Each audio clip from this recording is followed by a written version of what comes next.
Hey there. Do you ever wonder how the rich seemingly get richer year after year while you're still struggling? Or do you wonder, what are you going to leave behind for your kids? What kind of legacy will you leave for your heirs? What about you'd like to know more about financial freedom through passive and residual income? If any of these are topics you'd like to know more about, but you don't know where to start, let's get connected. I have a 10-part strategy to grow, protect, and transfer wealth that I call Pitranomics. I'm Julie Pitra. Join me in my Facebook group, and let's grow together. See you soon.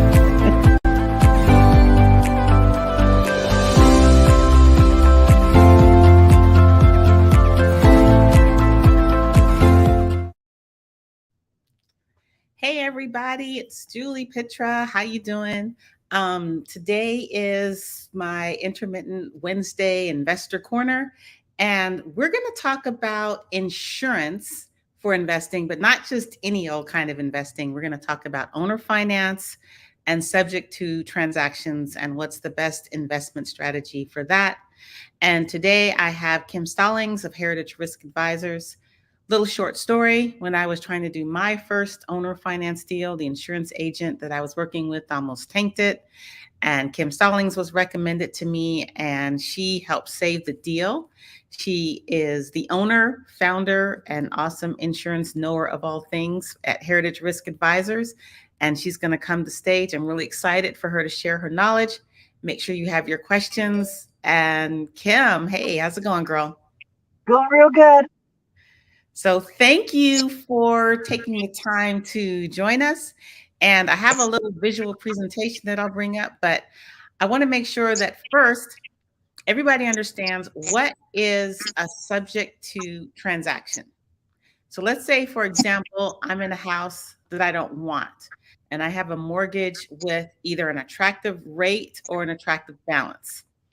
And I'm like, but maybe it's not in the best shape. Maybe for whatever reason, it's not going to sell as well on the open market.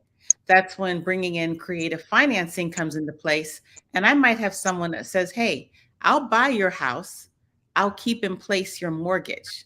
Maybe I need help with my credit. Maybe I'm a little bit behind. That person comes in and says, I will catch up your arrears and then I will pay your mortgage. It helps you, home seller, with your credit, with how that looks, but somebody else is paying for it and they're on the deed.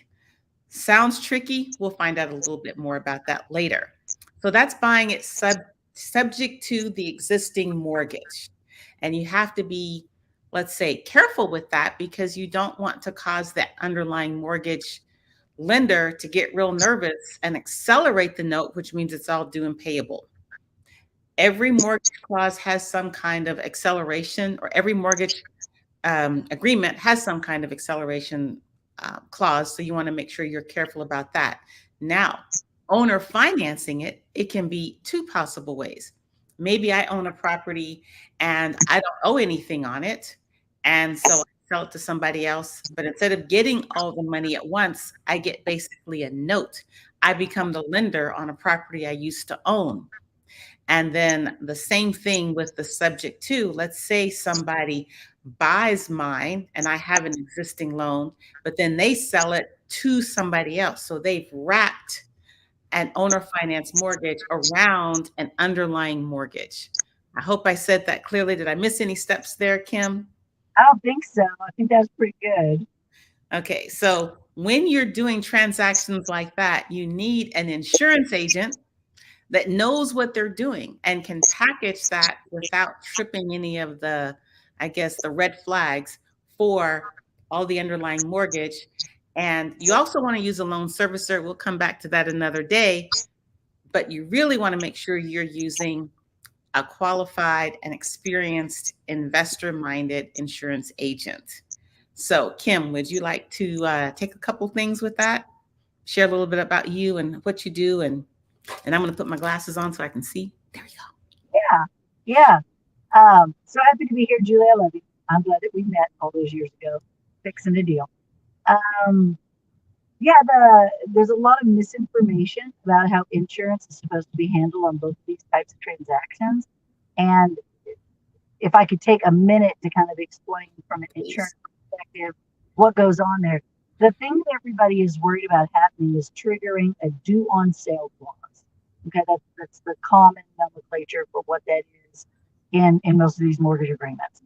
Um, it's important to note that a due on sale clause is only financially worth it to trigger if the note is not being paid or if the interest for the insurance is not adequately covered, or if we've had a major change in interest rates because the amount of money that it takes the mortgage holder to do all the paperwork to try to trigger a due on sale clause is only worth it if they have a lot to gain at the end.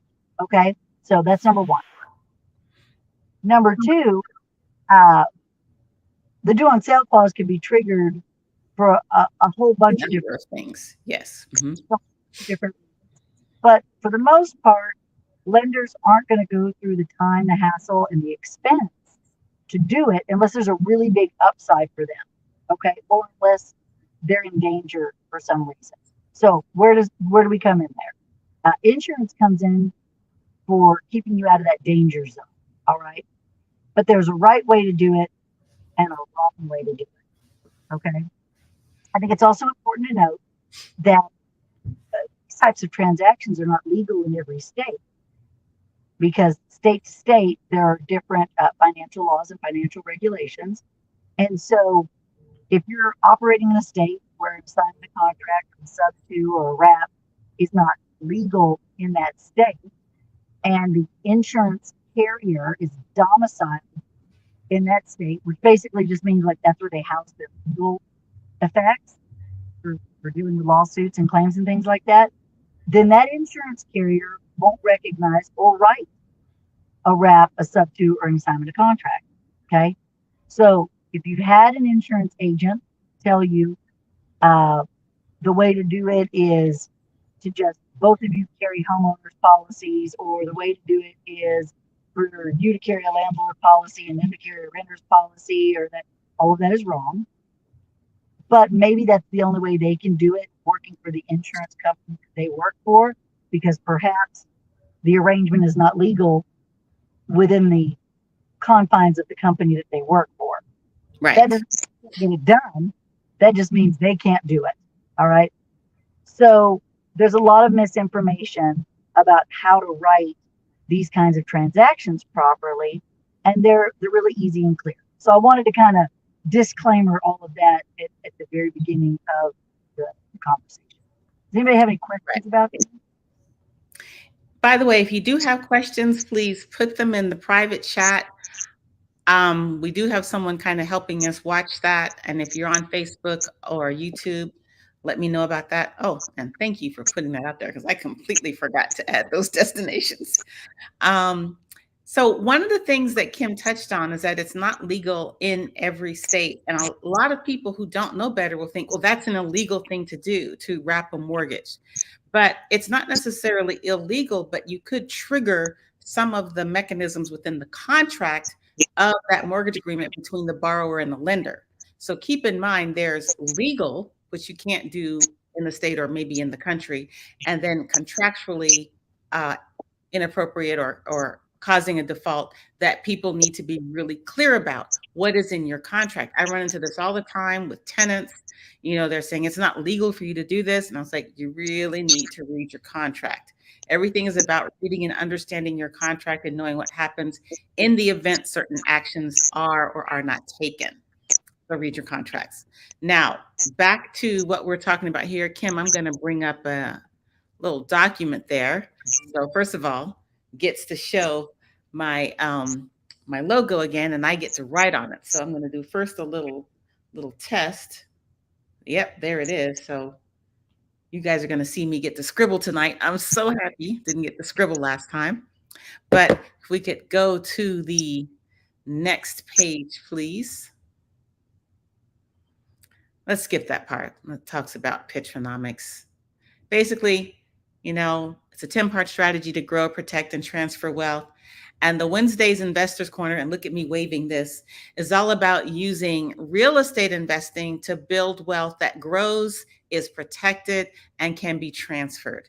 That's kind of where I spend a lot of my time. So the Wednesday Investor Corners are about real estate investing. So next one, please, Shamir. I just love having something to show. Okay, what is owner financing? We discussed that before, but I'd like to know if Kim, you have something you'd like to add to that I can write. Kim, are you there? Are you frozen? I think Kim might be frozen. Hopefully she'll come back. But let me just say this. Owner financing is when the seller is the lender. Okay. So if I own a home and I want to sell it to you, I can just write a note. Or if I own a home and I have a mortgage on it, I can sell it to you subject to that existing mortgage. Or if I own a home and I sell it to you subject to that existing mortgage, you can turn around and sell it to somebody else and wrap another note around it. So that is called a wrapped mortgage. It's sort of a sub to and a seller supplied note all wrapped up into one. And hopefully Kim gets to come back in. There you are. Hi there, lady. Hey, sorry about that. My phone said it got hot. Oh. Probably looking at you, baby girl. It was like, woohoo. Disconnect. I was like, whoa, okay. All right. So in whatever case, owner financing is when the seller equals the lender. Can we go to the next page, please? And then sub 2 is when there is an underlying mortgage conveyed at sale.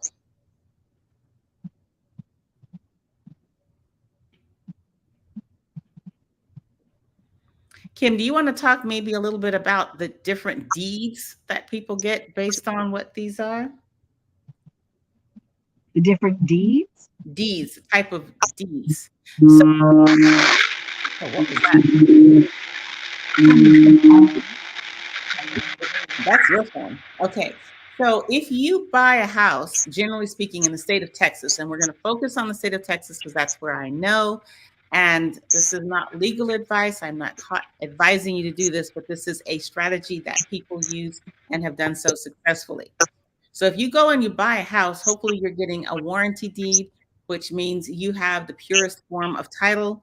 If you buy a house subject to a loan, like you buy a house in Chase Bank, if you were to use Chase Bank, gives you the loan to be able to buy the house. Well, you have a warranty deed, but it's a warranty deed subject to that lien that's attached to the house. So it's clean title. You just have to satisfy the lien that you have put on there before. If you're buying something subject to, there's already a lien. You're buying it subject to that existing lien. You're not discharging that lien. So you have title that the owner has conveyed to you subject to the claims of the lien that was already there before you purchased the house. So it's important to note what you're buying. When you're buying subject to, let me just add this real quick. Please work with a title company that is familiar with what you're doing.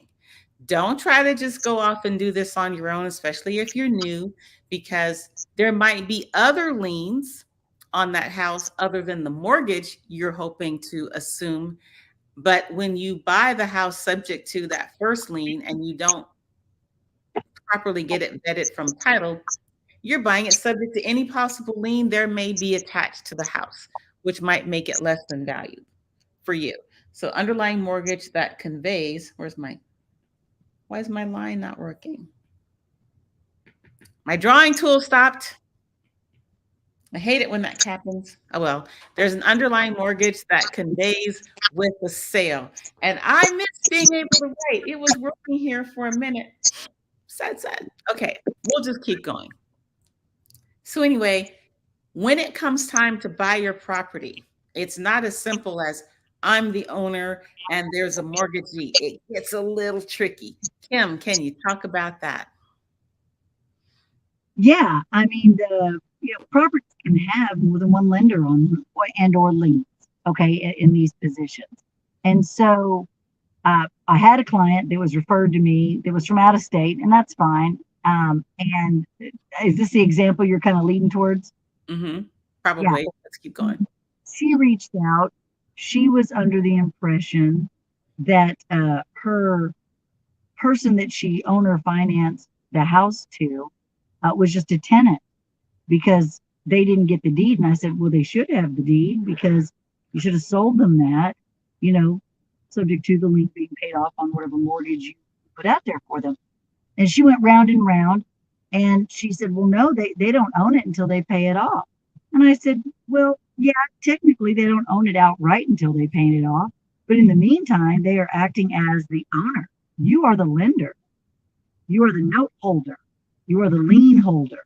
Okay. But you don't own it. You know, it's the definitions of those things are very, very interesting. And so she had been acting under the auspices that she was still very much the owner and she needed to carry homeowners insurance on the property and that they needed to carry like landlord insurance on the property or renter's insurance on the property.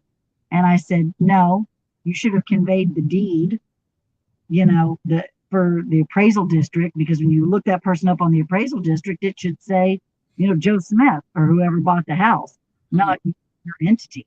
You and your entity holds a lien against it. And she said, well, what if it burns down? How do I get paid for the insurance? I said, well, darling, you're the lien holder like the bank. So you got to sign the check. But they also have to sign the check because it's their insurance policy that you are a lien holder on.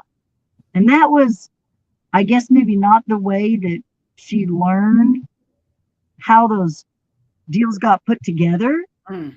So she's listening to me and I'm just an insurance lady, although I'm an investor too. And she was real hesitant about that and had to go do some of her own research. And then she eventually came back and was like, wow, you're right. And I go, well, yeah. Of course. And here's the thing, there's a concept called rent to own. I am not that familiar with it, so I won't speak about it. But basically, you have like an option to buy a property that you're renting. So you're renting it at some rate price that may or may not accumulate money toward your down payment or toward reducing the principal. All of that is negotiated in the contract. Strongly recommend that there's a lawyer explaining Mhm. your position to you. But at some point, you have the option to purchase it. There's a limitation to how long that can be. And usually the terms are spelled out up front. Usually, doesn't have to be, but basically, you're buying a house that you have an option to buy at some later date, probably some prescribed price. And that means you weren't able to qualify for the loan now, but you didn't want to let the house go. In that case, the person who is the seller still owns the house and you are a tenant because you haven't exercised that option. You're still renting.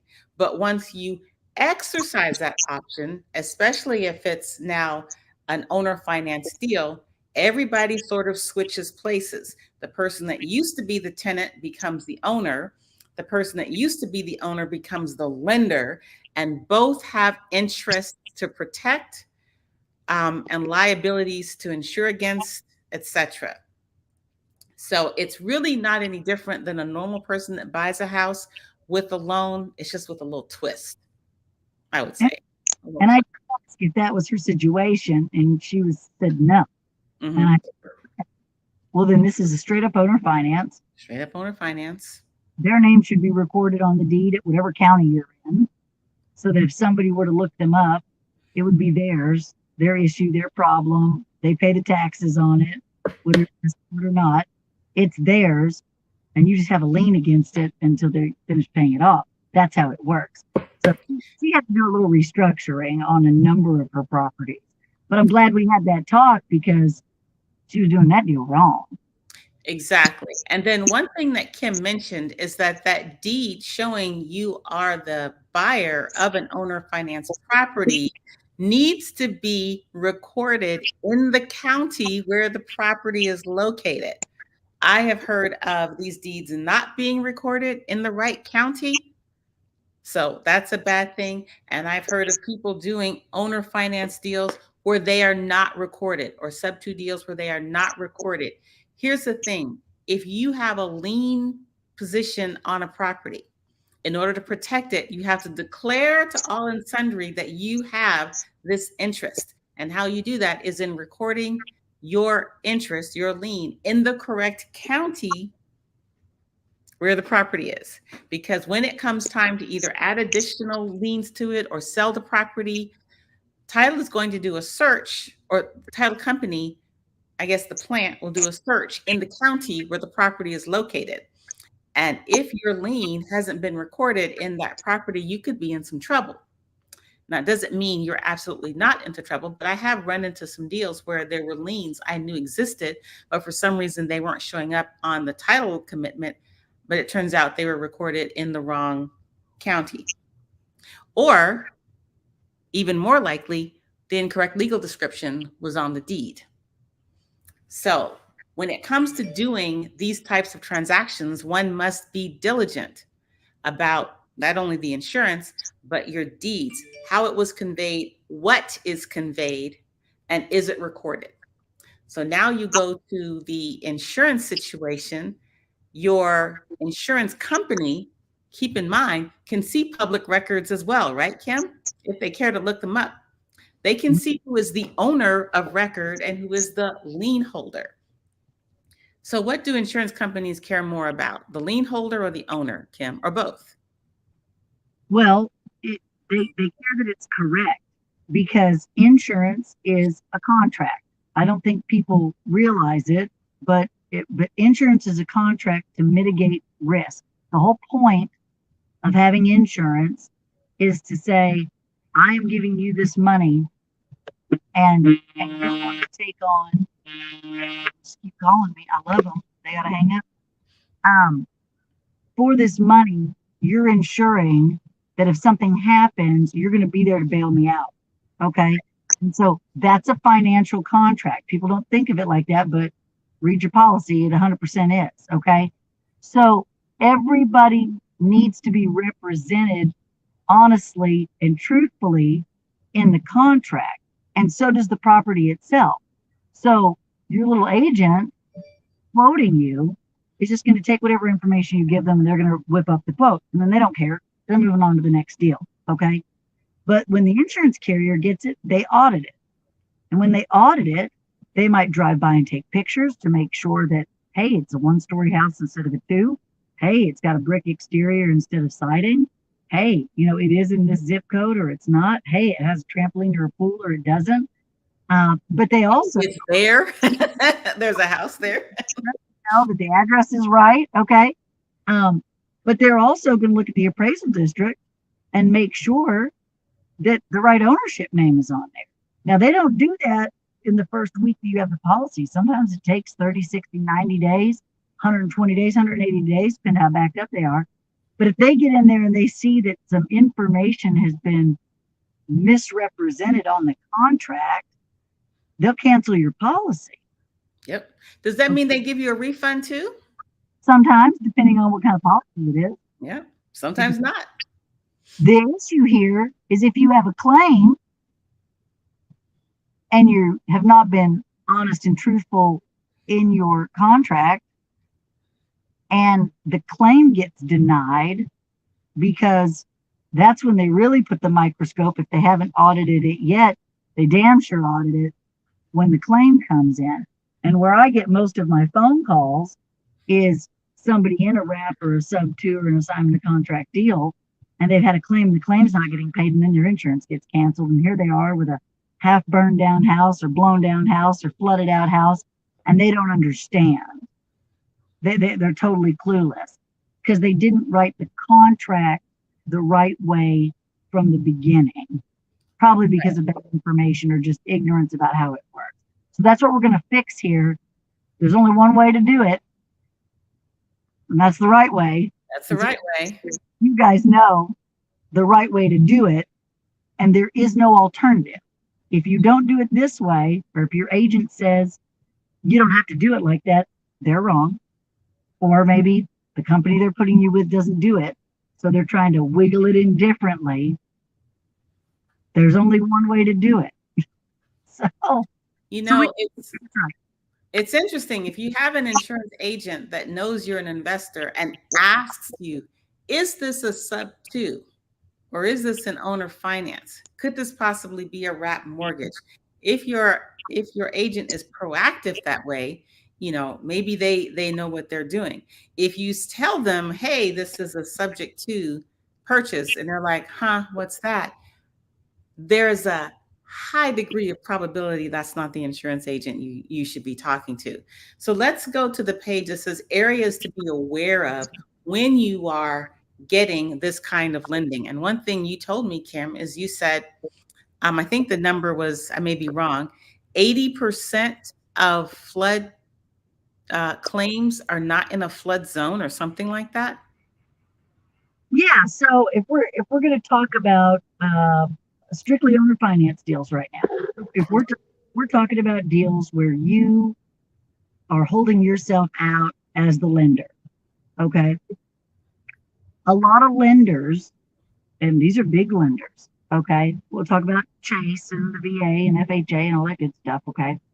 Bank of America. A lot of these big lenders overlook some of the things that I'm about to tell you. And they can do that because they carry uh, mortgage insurance, PMI. Mm-hmm. You, as an individual, are not big enough, may never be big enough, no matter how big you get, to be able to afford a PMI policy. They're huge. These are huge policies. And this is like mortgage impairment insurance. Like there was a problem, something didn't work out, and then folks have to claim it on their fancy insurance. Okay, for whoopsie daisies and problems, for them not paying attention to stuff. Okay, so what are those stuff? What are those things? One of them is flood. All right. Uh, Flood insurance, especially in Texas. I'm not speaking about other states, but in the state of Texas, flood insurance is not included on your policy. It's a separate policy, totally separate policy. So, what is flood? Any surface water that gets into your house. That doesn't mean you have to live next to an ocean, a lake, or a river. If there's a flash flood, hello, North Texas, and it rains for a bunch of days and our clay based soil doesn't absorb it, and that water backs up and comes into your house, that's considered a flood event. And it's not covered by your regular insurance, it's a separate policy. And 80% of all flood claims in the state of Texas come out of non flood rated zones. So the flood zoning maps change all the time, they change every year because river systems are constantly being maneuvered, new lakes are being added, dams are being put in, housing developments are being built, things are being changed. And so those maps change all the time. And then we might have some sort of crazy flooding event. And things that didn't have a propensity to flood before all of a sudden are flooding. So lenders don't worry about that unless it's on the flood zone map because they have this mortgage impairment insurance. They don't have to worry about it. But you, as an individual, and this is like your risk, this is your little baby risk nest egg, you need to worry about that. So if you're familiar with your property and you know that maybe you're in a housing development where you drive around, you're driving down hills to get to your property, you might be at severe risk for a flood because as the water from rain sheds off and tunnels down through the housing development, you might be at the lowest elevation, the lowest point. And even though it may only flood once every 15 years because of watershed, that's still a flood and it's still an issue. So know your property. Know your property. Count the surroundings around your property and see if that may be a problem. If it is, you need to require the person you sold it to carry flood insurance. And that needs to be in your loan documents. Yes. Yeah. But nobody else is going to tell you unless it's in a flood zone, that you might have flood risk. And that doesn't mean that, my house is not at flood risk, even though there's 3 creeks over here next to my house. Because of where I am on my street, it's kind of the highest point of the street. And then the street slopes down from me. I don't have a problem. Those people down the street, they may have a problem. They may have. And what's really funny is I don't live on a hill. And by the way, I can't write again. For a minute I could write. Now I can't write. on my presentation.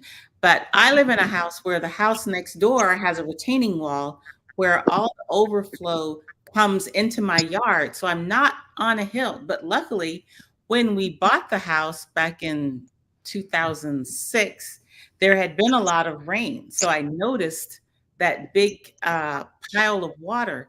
And I think it was something like maybe 2 years ago. We had a lot of rains. Our pool flooded over. The water came up to the door.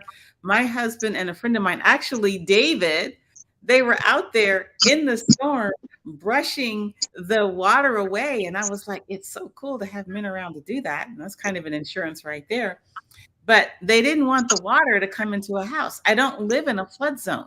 But not only was I getting a whole lot of water overflowing from my pool, but my next door neighbor's water that was overflowing their pool came gushing into my yard. So that would be what you call flood event, wouldn't it? Now let's imagine that I have a great deal of money in this house as a lender. I've sold it to someone else, and that person doesn't have coverage. And so the house becomes damaged and the claim is denied. Now, I, as a lender, if I try to foreclose, I'm foreclosing on a much less valuable asset.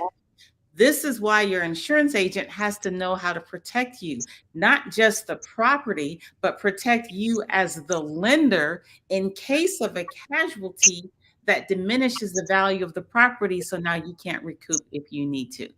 That is not where you want to be. That's not where I want to be. Yeah. So, yeah, So, that's what's really important about getting the right type of insurance agent. right. The other thing that a lot of lenders don't look at is general liability coverage. Okay. And Julie, you and I talked about this. So, general liability also very inexpensive coverage, very inexpensive. And what general liability covers is third party, other people, bodily injury, and property damage. Okay. So let's say something happens and the house that you are owner financing catches on fire.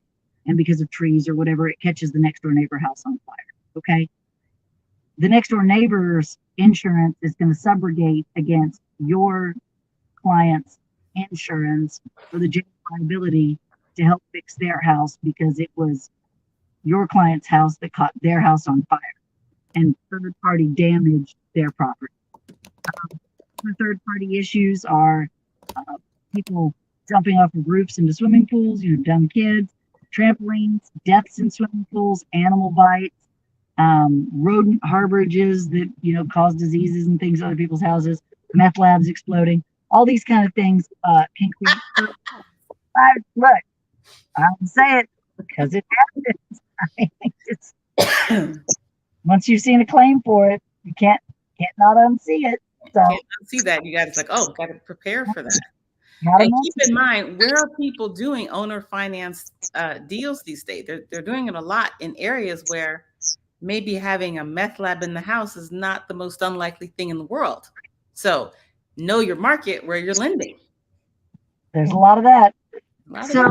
So that's general liability. If there's not a requirement in your lending docs, evidence for your request for insurance documents, which if you're the owner financer, you're the lender, you need to have those requirements in there. If there isn't a requirement for at least $300,000 worth of general liability, some people might not buy it at all because it's not necessarily automatically included in every policy. Some carriers automatically include, 50,000 or something like that, or 100,000. Nowhere. But sometimes that's not enough. So as a lender, if I was lending, I would want to make sure that I was requiring enough general liability to make me feel comfortable on the property. Also, replacement costs. You need to stipulate that the person you're giving the loan to carry replacement costs on the property, not actual cash value. You need to make sure, because if y'all don't understand the difference between replacement cost and actual cash value, replacement cost is something happens to it, and at today's prices, we can rebuild it. Actual cash value is a depreciation. that you, me, and the insurance company don't get to figure out. And it's not based on market value, it's based on construction costs minus how old the property is. So you never want the people that you've sold a loan to carry actual cash value. You always want them to give you an insurance certificate with replacement costs. So to recap, we want to make sure that if we need some sort of flood insurance, that we make it a requirement, that we have replacement cost as a requirement, that we carry at least $300,000 of general liability as a requirement. Let me think if there's any other really big requirements. Oh, you should have them furnish you a replacement cost estimator. This is something that's important. The price you buy or sell the house for has nothing to do with the insurance replacement cost. Just like the price that the tax assessor says your house is worth has nothing to do with its market value or the insurance cost. These are all fundamentally different things. Okay. Let's say you're owner financing somebody something that's a house with 10 acres and you sold it to them for $1 million. Half of that might be the land. Your insurance policy is never going to be $1 million because insurance doesn't insure land, only structures. And so you want your $1 million loan to be secured, but it's not going to be secured by an insurance policy because that's only paying for maybe the $500,000 house, not the full $1 million loan. So you got to think of other ways to secure that for yourself or realize the risk that you're taking. As an individual, you're going to want your client to furnish you a replacement cost estimator from whatever insurance company you're using to make sure that you have a current replacement cost estimator, because all policies have co-insurance in them. And we've seen as of late in the last 2 years, the price of labor and materials skyrocket. Okay. Would you go back real quick and explain what the co-insurance is for those that don't understand what that is? Nobody explains what coinsurance is, and you can't even read it on your quote. You have to really dig into your policy. But almost every policy in the state of Texas with an admitted carrier, which is your State Farms and all states and Travelers and Safecos and stuff like that, it's 80%, which means you have to be insured, like what your value is on dwelling A, your house, has to be at least 80% of what the replacement value is the day of the claim. And you don't know when you're going to have a claim. And you don't know if we're going to have a trade embargo. You don't know if we're going to have an election cycle that, closes borders so inexpensive labor is not available or gets rid of free trade agreements. And so inexpensive materials are not as expensive anymore because there's taxes on them now that weren't there before. You don't know. You're not in control of that. But those things instantly happen. And all of a sudden, your, 2,000 square foot house that maybe only cost $200,000 to build yesterday now costs $300,000 to build through no fault of your own. Okay. And let's say it damn near burns down, not all the way burns down, and you have to rebuild it. You're only going to get 200 grand, but it's going to take 300 grand to rebuild it. And where does that money come from? Who's coming up with an extra 100 grand to rebuild? Who's coming up with it? I have an experience where 3 different houses within about 2 years in my neighborhood were hit by lightning. Yeah. Like, that's kind of weird. Do I need a lightning rod? One, which was, I think, the second house hit, but the first house we finished, they leveled that house completely and built a whole new house on the site. Yeah. Another house that I think was the first one hit, it took years. They ended up selling that house, I believe, because the people who were in it, I believe, were underinsured, didn't have the cash to build it back. And so they sold it to somebody else who had the cash to build it back, but they lost out on that equity play. Now, the people who had the house that was completely rebuilt, they have now a 25-year-old newer house than all of the ones surrounding them. And they completely changed the layout. And I think, if I remember correctly, they decided not to have a pool. And I was like, oh, no pool. But they decided not to have a pool. They had a bigger house. It was lovely. They got to do some amazing things. And then another property I own around the corner, somebody hit it in a truck. The truck was on the street and then it was tail out of the house, destroyed the house. That house has now been leveled. It is now a lot. I'm curious to know how the insurance played out on that. I don't know that person. Maybe I'll track them down and say, "Hey, so how's your insurance and what are you going to do? You're going to rebuild?" Maybe I'll do that. But imagine, instead of that being your house and you have the loan and you have the insurance, let's say you are the lender and you have three owner finance notes, and these are supposed to provide you with some income. But now this $300,000 property is now a $30,000 lot, and there's not the money to pay for it. And So you have here, a loan. yeah, here's how the claim works because I want to clarify like how the claim works. Okay. We have a $200,000 house with a $200,000 loan on it. Mm-hmm. We got insurance for $200,000. Cool. Let's say some crazy things happen, like just happened in COVID, and now it costs $300,000 to build the house.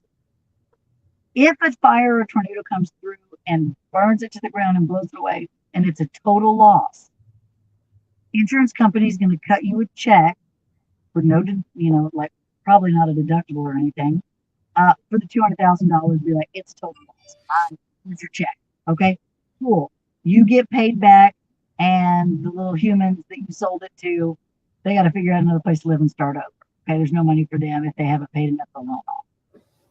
The issue is when it's not a total loss. Okay. It's not a total loss.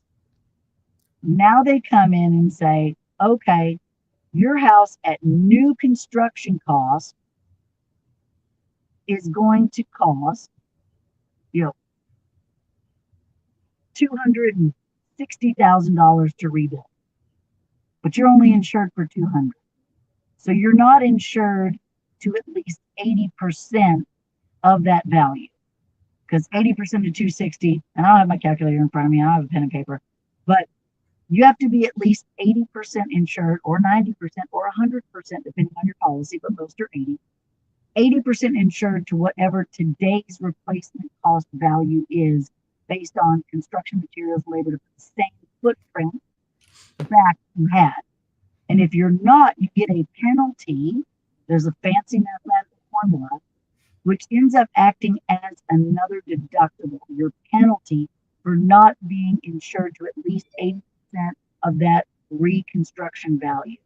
So then when they look at giving you a check to fix the damage, it's minus the deductible, and then it's minus the co-insurance penalty. And that's where you end up with not enough money to rebuild what you're permitted for. And that's where you end up having a catastrophic issue as the person living in the house and as the lender. Okay. So lenders have software, big lenders, where they get to run replacement cost estimators. And so they know, hey, you have to insure this for more. You've got to add more money to this policy. You don't. So you have to require every year or two your client to send you an estimator with their insurance. Okay. So flood insurance if needed, general liability insurance at least at $300K to protect you, replacement cost estimators, I would get them done every year. Okay. That show that your asset can be rebuilt and you don't end up in this co-insurance issue. And then, of course, your name on the certificate properly. Yeah.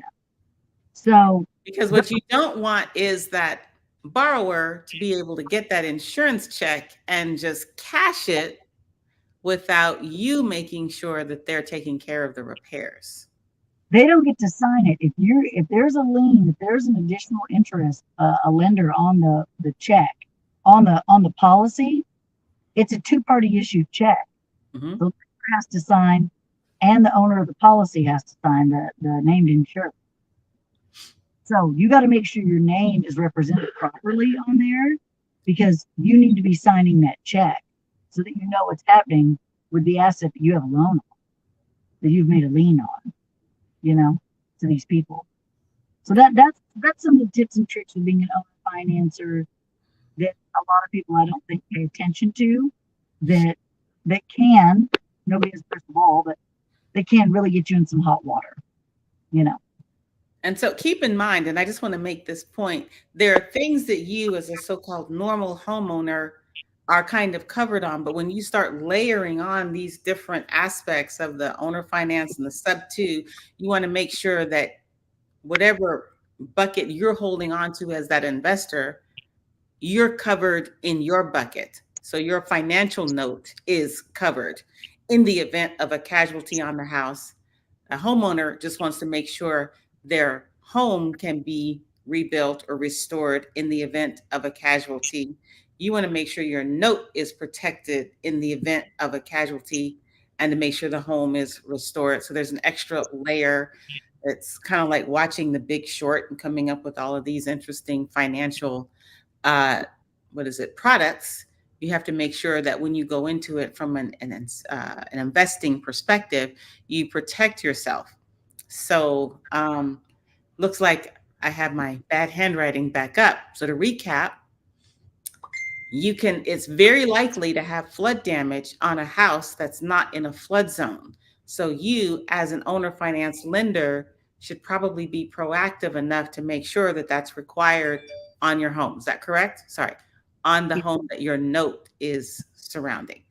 Also, let's revisit liability real quick. As a homeowner, I'm very concerned about liability from actions that I control in the house or that my husband controls in the house. But as a lender, you have no control at all over the actions in the house. But you could still very well, is this correct, Kim, be named as a party to a lawsuit of actions over which you have no control. Yeah, so let's just take, like, real world examples. Lawyers chase the dollar. They chase the bucket money. So if Chase has a loan on a house and somebody's keeping a dog there that savages, or a tiger, I mean, hell, I mean, they could be keeping tigers there. Whatever. Peacock, and emotional support peacock, I mean, whatever. And it claws somebody's eyes out and they sue you. All right. They're going to sue the homeowner. And if their lawyer's worth the salt, they're going to want to see that insurance policy, and they're going to see that it's not Chase Bank or the VA or the FHA, or not some huge company that has a whole bunch of money with attorneys already there to defend the loan.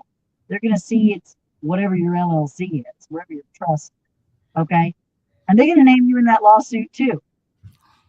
Probably for, like, I don't know, failure to, set rules up or carry enough general liability insurance. Because, you're making them carry 300,000, that's fine. You could maybe make them carry 500,000. It's cheap, but not every company does that. But some people, if their baby girl's eyes get clawed out and ruins her modeling career, they might want $1 million. Well, you don't have that. So they're going to try to get it. And they're going to try to get it from anybody they can. Anybody. They don't care from whom. And that means naming you, the lender, in the lawsuit, because you aren't Chase. You aren't FHA. You aren't PennyMac. You're not one of these huge companies that has lawyers that just shut that down. They're going to make you go through the process to fight it. So let's avoid that. And let's make sure we have the right kind of general liability insurance to take care of that issue. So, you're just a target when you're the little fish in the big pond. You're just an easy target. That's just a brass tack. So how do we make sure, what's the process for making sure that your interests are covered, that you are the, how do we call it, the additional insured, and that these possible areas are being addressed in the insurance policy? Any suggestions?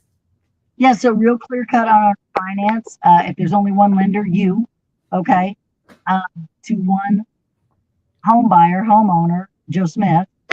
Joe Smith takes out a homeowner's policy and names you as AI, additional interest. And so if you've got an LLC or a trust or an Inc. or something like that that you have, when they give you the cert, your name is right there as mortgagee loss payee with your entity name and address. And then they have a homeowner's policy. That's it. There's no other way to do it, period.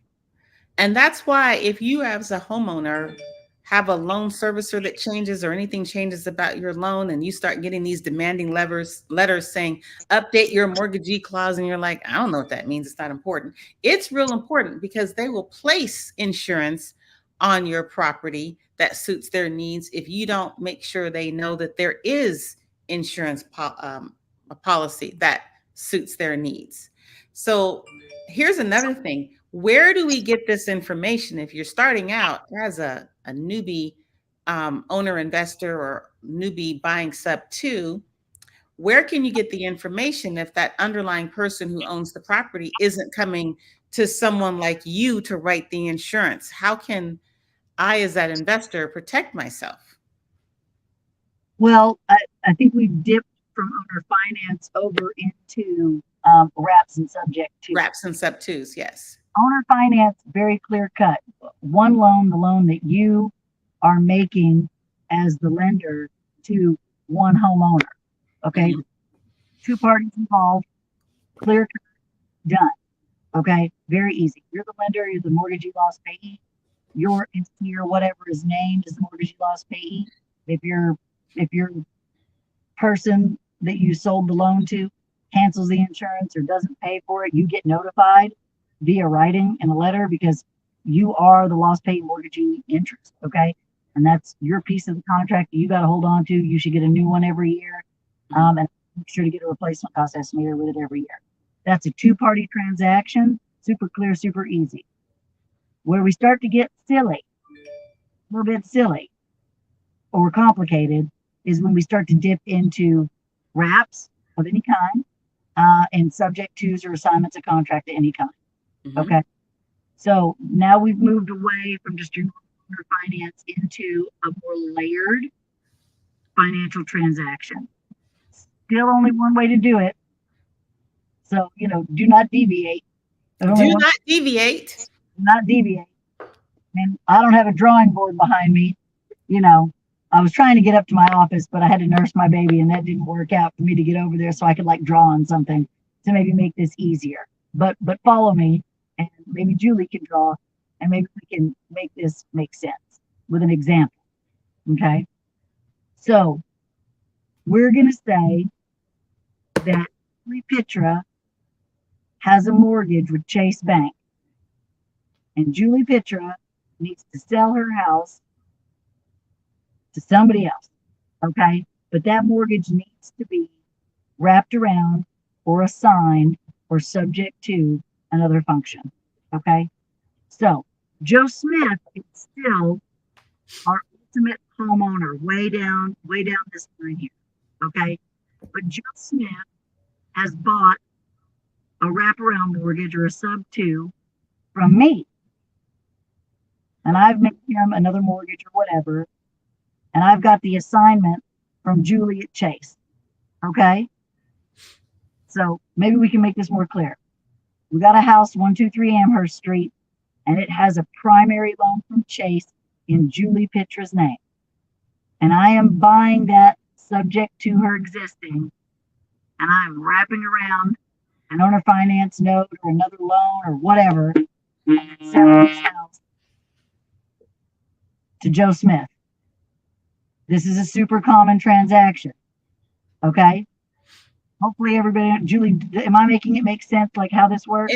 It makes sense. I was trying to write, but this froze up again. So I am the original owner of the home. I have an original mortgage with Chase Bank, so we said. Yep. And let's say I run afoul of my mortgage and I owe, let's add some numbers, $10,000 in back payments I don't have on a loan that's maybe $100,000. So Kim says, hey, Julie Pitra, I will help you. I will pay you your $10,000 So that catches you up. And because you're in arrears, your credit's terrible. So I'm going to help you there too. I'm going to take your house subject to your existing loan. And I promise to make those payments, which will help your credit history. And I'm like, oh my gosh, Kim, that is so wonderful. I appreciate it. And let's say Kim drops a little money into it because I haven't taken care of it. If I haven't paid my mortgage, chances are I haven't taken the best care of my house. Kim puts a little money in it and now wraps it and sells that home with $100,000 lien with the $10,000 arrears, maybe to somebody for $250. Maybe that's what it's worth. We don't know. This is just an example. And she requires, say, maybe a 10% down payment. So they pay her 25. Well, that's maybe her 10 plus the money she put into to fix it up. And now she's got a note. It's 250. They paid down 25. She's got a loan for 225 wrapped on a mortgage of 100. So it's kind of surrounding. And maybe she's being really generous and the underlying mortgage has a rate of 5%. And she says, I'm going to be generous to these people. I'm going to charge them 5%.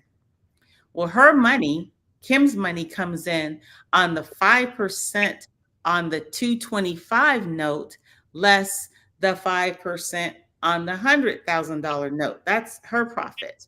But she wants to make sure that her note is protected and hopefully her seller is protected. So the borrower has to make sure that they have the proper insurance. And one more thing, you, Kim, and maybe then somebody has to have a power of attorney so they can speak as that underlying mortgagees in their position with the insurance company. So the additional interest is Kim, right? There's But a the bunch. homeowner is Joe Smith. Is that correct? Whoever that is that you sold it to. There's a bunch. So Julie's getting into a lot more of the like how you make the money on the deal. The deal, That's where my head goes. girl, because my Julie is always making that dollar. That's my Julie's making the dollar. So that these are very lucrative transactions if they're done properly from a money standpoint. Okay, but they can be really messed up if you don't take care. And so we're going to go through this, but essentially our little flow chart is Chase Bank has a loan to Julie Pitra on 123 Amherst House that now Kim Stallings and maybe her entity, Kim Stallings LLC, has taken over and wrapped around another note and sold it to Joe Smith. Okay, that's our tree. Here are the things that we have to make sure are not screwed up. Number one, I'm not a lawyer. Number two, I'm not a title company. But I'm about to tell you about some of that. You have to work with a title company that understands these transactions because they will lie to you if they don't understand them and they're trying to get the deal closed and tell you the incorrect stuff to get that note closed to move on to the next deal. And that doesn't do you any favors. So, number one, please work with a title company that understands how these things work. Number two, get in your life a third-party mortgage servicing company. Yes. There's a lot of them out there. Of course, they're going to get a little money too. But if you structure the deal right, there should be plenty enough money for them to be the intermediary in this situation, which you're going to want. So get you a loan servicing company. That's number two. Get you a real estate lawyer that understands how to write power of attorney documents. Because here's what you're going to have to get. And loan documents. Yes. So Kim Stallings, when I'm ready to do this deal with Julie Pitra or her heirs, if she's dead, because those dudes come up too. Okay. I need a limited power of attorney for insurance purposes from Julie Pitra or her estate for me and my LLC. Get you a lawyer to draw that up. I also need a current copy of the insurance that's on the property. And when we go to title, Mommy Kim has got to have that insurance deck page, and I got to have that limited power of attorney. Because say you buy this house and you realize that there's a claim that should have been made, you have up to a year to make a claim. But you can't make it on some insurance that you don't have policies for and documentation for. And you can't sign claim checks if you don't have power of attorney over that insurance policy. So get you those two things if you're in my position in this deal. Okay. Step one. Step two. Joe Smith is going to buy a homeowner's insurance policy. Yep. And this is how he's going to relay everybody's interest on the policy. Joe Smith is the homeowner. Chase Bank is in first lien position. There is a additional interest for Julie Pitra. And if it wants you to designate what her interest is, it's sometimes it says persona non grata on there. Sometimes it says co-insured, co-applicant, which it isn't, or co-title holder. And co-title holder would be the one that you would pick. But if you're lucky, it just says additional interest and you don't have to designate who they are. Do you get Julie Pitra's name on there? Julie Pitra, care of the loan servicing company. So that the loan servicing company's name is also on this contract. So now we got Chase's name on the contract, which makes Chase happy. We have Julie Pitra's name on the contract, which makes Chase happy because that's who they have their loan with. We have Kim Stallings LLC name on there as the second mortgage. Okay, second lien holder, second AI. All right. Sorry, this is second going. The position I'm in. And I mean, let's put the brass tacks out there. Second lien's always a risky position. Second lien can be risky. Yeah. Take you get paid first. And if there's anything left over, you get paid. So, but you at least want to make sure that first lien that you're responsible for, or the underlying, the seller, original seller is responsible for, is taken care of. Because remember, in a foreclosure, all the liens dissolve. First lien's taken care of. What's left is second lien. And by the way, tomorrow for Pitranomics Thursday, we're going to have a real estate attorney. So if one is available, one can ask said real estate attorney, Sarah Dill of the Dill Law Firm, these questions about those types of documents. Yeah. But yes, it's really, really, really important to understand all of the nuances and know that your partners understand the nuances.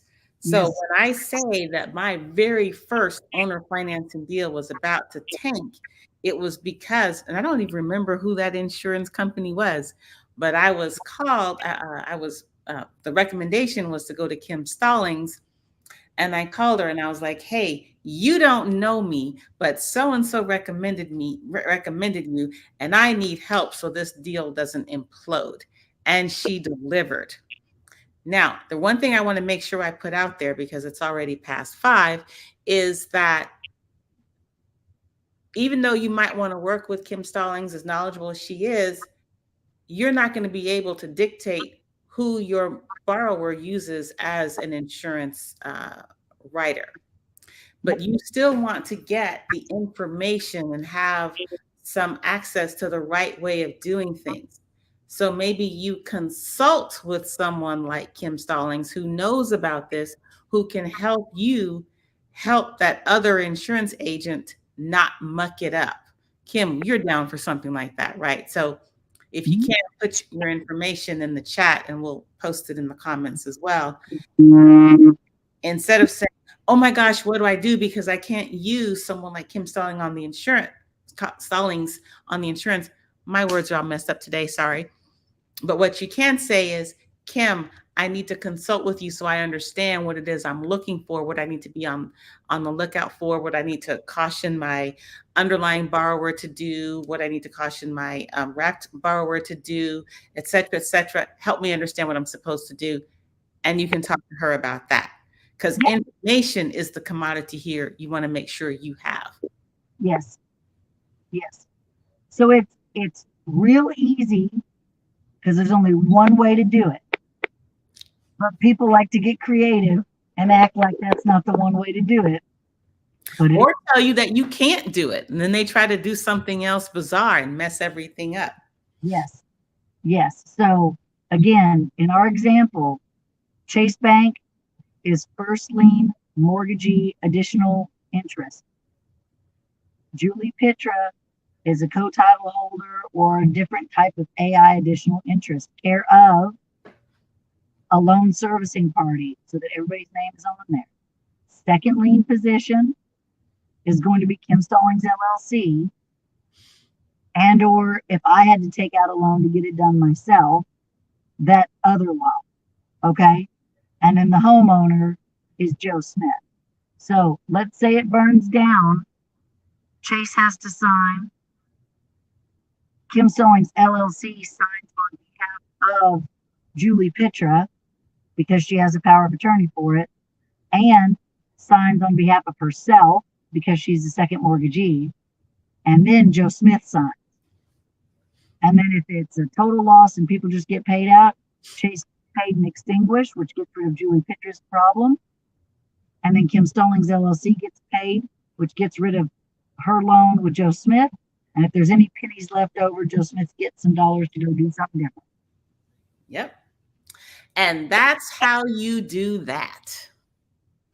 So I can't tell if anybody's asking. Looks like there's some questions. Let's see in the chat. Okay. That's we're good there. Looks like there are no questions. If you ever come up with anything, at least that I can see, if you come up with where you need questions, you can put comments on this video on my Facebook page or on the YouTube page. Please follow me and subscribe and get your notifications so you know when I'm coming on. If no one has any questions, thank you, Kim Stallings, for all of the amazing information. My pleasure. And what I'm going to do, since we're already past time, is I will add your information to the Facebook page comments. And Cool. I thank you guys for coming. Don't forget, tomorrow we have Pitranomics Thursday Talks. I'm looking forward to a real estate attorney that's awesome that I've worked with that can answer a lot of these questions because she is an attorney. And then just keep in mind what you've heard today, apply it to what you'll hear tomorrow. Thank you guys for joining me. I appreciate it. Have a great week. Mwah. Take care. See you guys later. Bye, guys.